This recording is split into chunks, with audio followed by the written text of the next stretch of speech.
Menekse lalu berkata, akhirnya setelah bertahun-tahun kita bisa tertawa. Halimah pun menjawab, sudah waktunya Menekse, secepatnya putraku akan naik tahta dan aku akan menjadi valide sultan yang paling kuat yang pernah ada di dunia. Aku akan memerintah dunia. Dilruba'm hep yanımda. Dilruba akan selalu bersamaku dan kamu juga Menekse. Aku akan membuatmu menjadi kepala bendahara. Haznedarım yapacağım seni. Di tempat lain, Nasya dibawa kembali ke ruangannya. Rasa lalu berkata, mengapa kamu membawanya kemari? Mereka telah mengatakan dia meracuni raja. Janet pun berkata, diam kamu, atau aku akan mencambukmu. Rasa pun tidak bisa berkata lagi.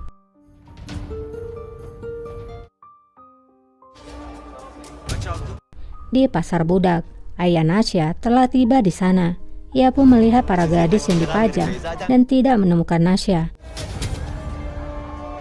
Ia pun bertanya kepada para pedagang, aku mencari seorang wanita namanya adalah Anastasia. Anastasia. Pedagang itu pun berkata, aku tidak punya Anastasia, tapi aku bisa memberikan Aliosa, Veronica dan Katrina jika kamu mau. Ayah Nasya pun berkata, aku mencari putriku. Mereka telah menculiknya. Anastasia benim kızım.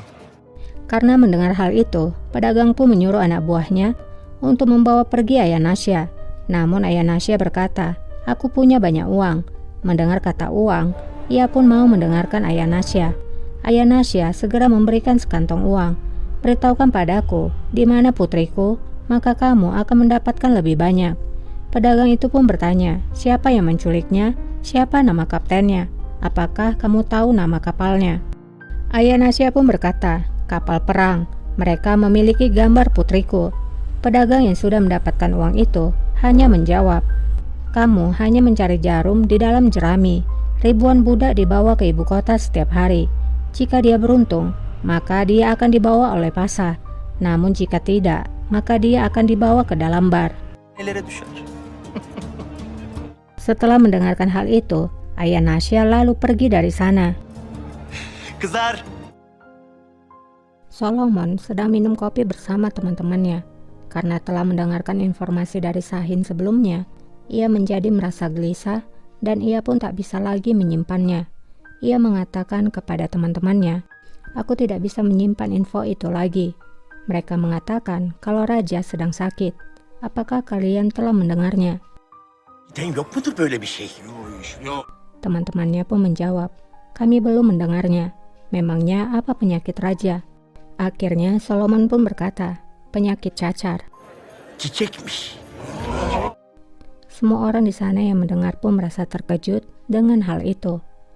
Dan Shahin rupanya juga ada di sana. Ia ingin mendengar apakah berita itu akan menyebar. Solomon lalu melanjutkan, dan yang paling buruknya, Pangeran Mustafa juga memiliki sakit yang sama.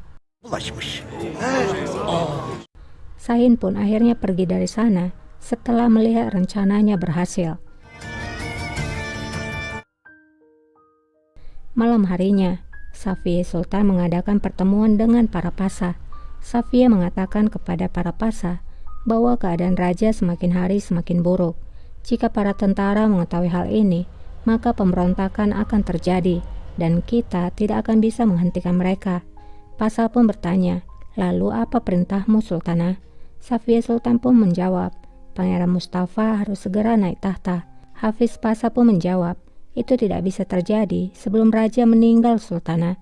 Para tentara pastinya ingin mengadakan acara kematian raja. Safiye yang merasa ditentang, ia pun berkata, jika diperlukan acara pemakaman, maka itu adalah pemakamanmu Hafiz Pasa. Bukankah mereka tidak akan membuka peti matinya? Hafiz pun menjadi terdiam. Sarikci Pasa lalu menjawab, kamu memang benar Sultanah, tapi aku pikir kita harus menunggu. Safiye pun menjawab, baiklah kita akan menunggu Sarikci Pasa, tapi jika kita mencium pemberontakan, maka Pangeran Mustafa harus segera naik tahta. Sampai hari itu tiba, maka pangeran harus berada di istana lama. Semoga Tuhan memberkatinya. Pangeran sangat berharga bagi kita. Pangeran harus dilindungi dengan baik. Mehmet pun menjawab, Halimah Sultan pasti sangat bahagia.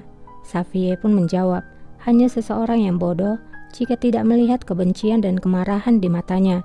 Tidak diragukan, dia akan mengasingkan kita segera setelah dia mendapatkan stempelnya. Maka dari itu, kita harus segera melenyapkannya. Sultan'dan bir an evvel kurtulmak zorundayız. Di ruangan Dervish, ia nampak sangat lelah dan Halime tiba-tiba masuk menemuinya. Nampaknya Halime akan mulai membuat persekutuan. Halime berkata, "Mengapa kamu masih di sini? Kematian berada di pintu kita." Dervish pun menjawab, "Siapa yang bisa melarikan diri dari kematian sultanaku?" Halime pun menjawab, "Ini hanyalah kubah mereka, Dervish, kegelapan mereka, dan bukan kita." Bizim. Mendengar ucapan Halime, Dervish pun berkata, "Kita?" Halime pun menjelaskan, "Secepatnya Pangeran Mustafa akan naik tahta. Aku bisa memberikanmu posisi yang kamu inginkan, yaitu menjadi wazir agung. Vezir-i Azam olabilirsin. Kita bisa memerintah negara bersama sampai putraku menjadi dewasa." Dervish pun tertawa. "Baiklah sultanaku, apa yang kamu inginkan sebagai balasannya?" Halime pun menjawab, "Aku ingin pangeranku naik tahta dengan aman. Ringankan raja dari rasa sakitnya. Mari bangun untuk hari yang diberkati esok pagi." Jadi di sini, Halime meminta Dervish untuk membunuh raja. Dervish pun berkata, "Aku tidak tahu apa yang membuatmu salah paham tentangku. Bahwa kamu berpikir kalau aku akan setuju dengan pengkhianatan ini. Ini adalah sangat memalukan bagiku." Halime pun berkata, "Akhirnya sudah jelas, Pasha. Dokter mengatakan kalau raja hanya akan hidup 1 atau 2 minggu saja. Setelah itu, kita tidak tahu apa yang terjadi esok hari, kecuali Tuhanlah yang tahu." Dervish pun berkata, "Raja masih hidup. Selama ia masih hidup, maka aku akan selalu bersamanya." Sultan. Dervish benar-benar setia dengan raja. Sebenarnya nanti ada alasannya mengapa ia sangat setia dengan raja. Ikutin aja terus ceritanya ya. Dervish lalu pergi dari ruangannya dan meninggalkan Halime di sana. Dervish pergi ke teras raja. Ia melihat raja dari jendela. Ia terlihat sangat bersedih dan matanya berkaca-kaca karena ia tidak bisa melakukan apapun untuk raja.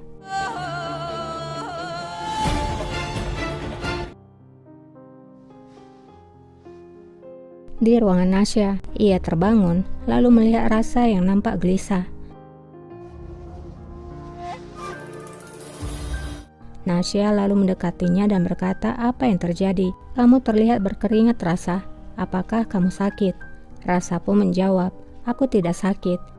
Tolong jangan beritahukan siapapun. Mereka akan berpikir kalau aku terkena cacar." Sanırlar. Nasya pun akhirnya hanya diam saja.